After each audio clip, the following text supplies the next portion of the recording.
If you ask any doctor, they'll tell you. There are just some cases that stick with you forever.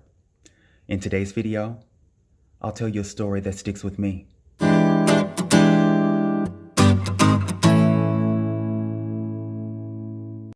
Hey guys, Dr. Bobby here. Of course, you know I am a board-certified anesthesiologist, and on this channel, we're interested in talking about all things education, motivation, and personal finance, delivered to you in an easily understood and relatable way. And listen, you know, if you ask a lot of doctors, they'll tell you that there are just some cases you never forget, and they stick with you for the rest of your career, and you just can't seem to shake them. And on this story time, I figured I'd talk to you about one of such cases. Now, before I start talking about that, I'd like to say first that I have been an anesthesiologist, practicing out of residency for 7 years, and I have practiced in a variety of settings, including major academic level 1 trauma centers, big community hospitals, highly productive places, and also in small community hospitals. And obviously, for the sake of this video, I will keep all privacy and not let you know anything other than the age of the person through which this particular situation happened. But I think it's important to talk about these sorts of things primarily because it provides visibility for anesthesiologists, because a lot of people seem to not even know really what we do. The general public seems to obviously know that we provide anesthesia services in terms of being able to ensure that you're asleep during an operation, but it goes way far beyond that. And the scope of things that we have to know in order to do that appropriately is pretty vast. So the next time you see your anesthesiologist, you'll be really thankful after listening to this story. All right, so let's get into it. This story starts on a Saturday. And of course, many of you folks who are watching this video, if you're physicians, you know that most stories happen either on a weekend or during a time when there are less people around and there are chaotic things happening. So for those folks who aren't in medicine, during non-peak hours, there are less physicians and less ancillary staff within hospitals to be able to circumvent emergencies if indeed they happen. And of course, most of you know Murphy's Law. If it's going to happen, it's going to happen during the most inopportune time. So this particular case happened on a Saturday. It was myself and a nurse anesthetist for which I was working that particular day. And this gentleman was in his early 20s. He had recently been playing football in a very popular park in my area and fell. He broke his tibia and he broke his fibula, aka the leg bones. Before we take care of patients, we have to do what you call a history and physical. History and physical, for those of you who aren't in medicine, is really just an interview. And of course, you remember, you hear doctors talk to you about your past medical history. They talk to you about all of the medications that you're on, all of the surgeries you've had prior to coming into the operating room, if you've ever had any problems with anesthesia, etc. So in talking with this young man, I found him to be an otherwise healthy 20-something-year-old man, worked professionally. He just came in with a broke leg.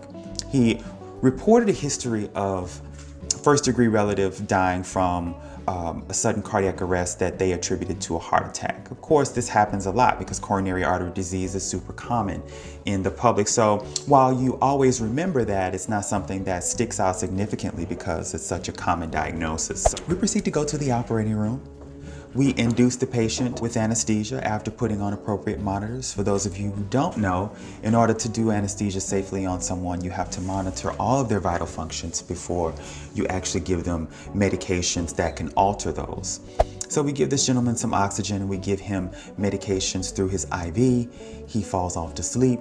We intubate his trachea. Intubation, just so that you know, is the placement of a tube inside of the windpipe. It is a means for us to be able to provide oxygen, which we call oxygenation, and ventilation, which we call the removal of CO2. We do that through a machine, and we also keep people asleep with ventilatory anesthesia. Basically, after you're induced with IV medications, you are kept asleep via the ventilator through what we call volatile anesthesia. It's anesthesia gas that you breathe in and it keeps your brain essentially shut off during the time of the operation. So all of these things happen. All of these things happened with a pretty unremarkable course. My nurse anesthetist is in the case. I proceed to leave out because there's something else for me to take care of.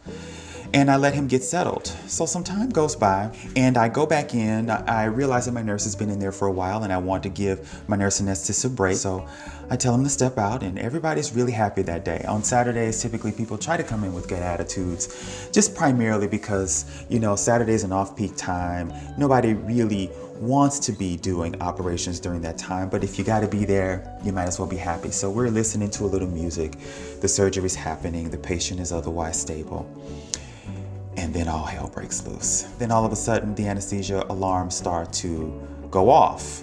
Now you see, this is where training comes into play. Of course, you all know that we as anesthesiologists go to medical school for 4 years. We do an anesthesiology residency for 4 years following medical school. And during that time in residency, you are inundated with first-time experiences of seeing patients code and die before your very eyes, seeing various scenarios play out. So you rely on all of that training in order to know when you need to spring into action and in order to know when you are in trouble. And during this time, the first thing that you do is you spring into action, because if these alarms are going off, something is wrong. So I immediately look at the alarm and I notice that this gentleman has a heart rate tracing consistent with ventricular fibrillation. I feel the pulse. Oh my God, this guy doesn't have a pulse. Now, mind you, one of the hallmarks of a good anesthesiologist is staying cool under pressure. If you cannot inspire the team and you can't stay cool under pressure, everybody's going to go crazy.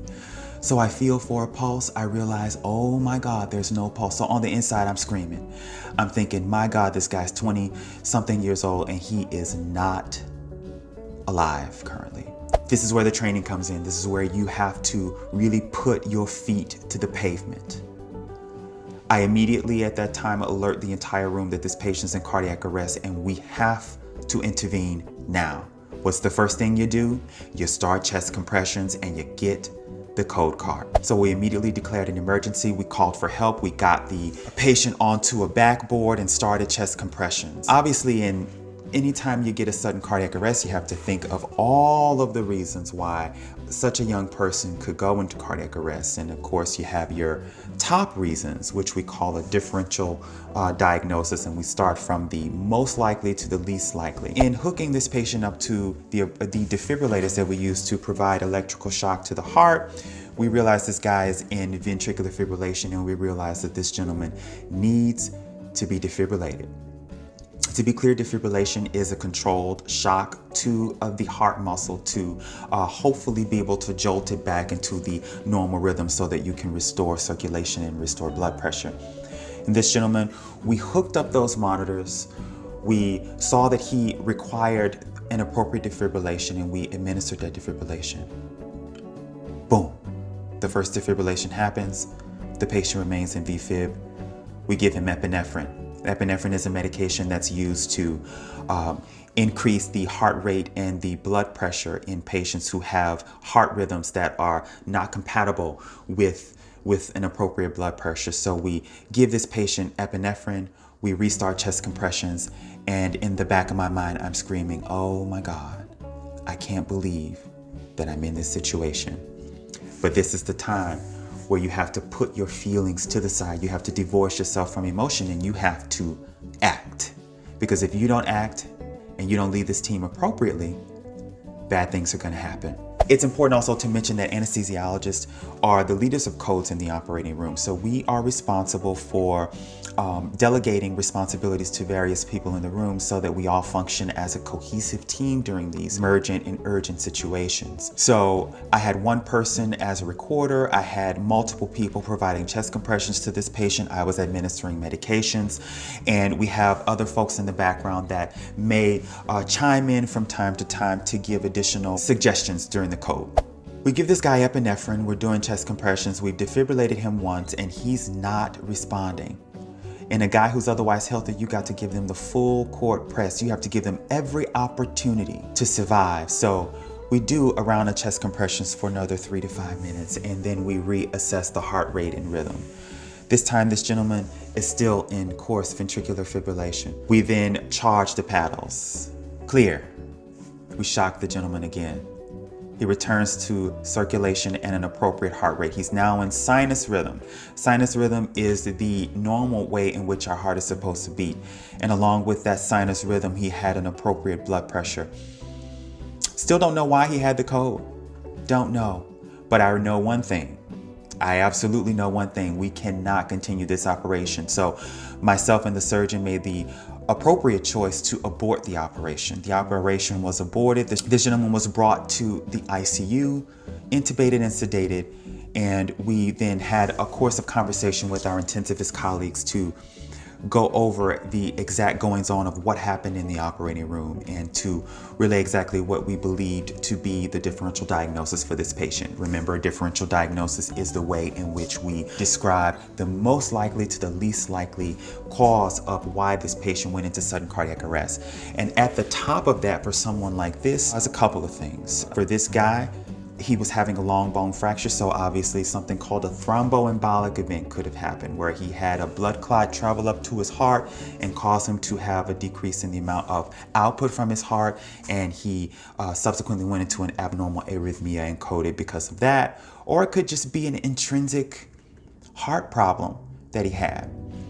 We don't know at this time. We needed additional testing, and so it was. We give the appropriate sign out to our ICU colleague, and then they are charged with the responsibility to figure out reasonably what could have caused this otherwise healthy 20-year-old to go into sudden cardiac arrest while having a pretty routine operation for someone his age. This gentleman had an echocardiogram, which is basically where they use an ultrasound probe to visualize the heart muscle to ensure that during that code situation, he didn't suffer irreversible heart damage or a decrease in his ability for his heart to beat appropriately. And thankfully for him, the code was so short that he didn't have any such injury.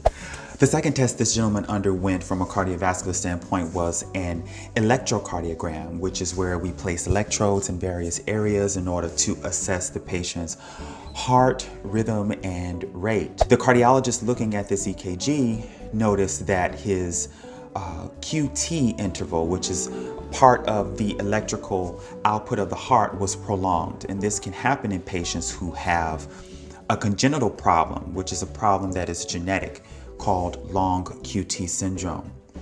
In questioning the patient more, it was found that his father died from sudden cardiac death in his mid-40s, and his father, his grandfather, died from sudden cardiac death in his mid-40s.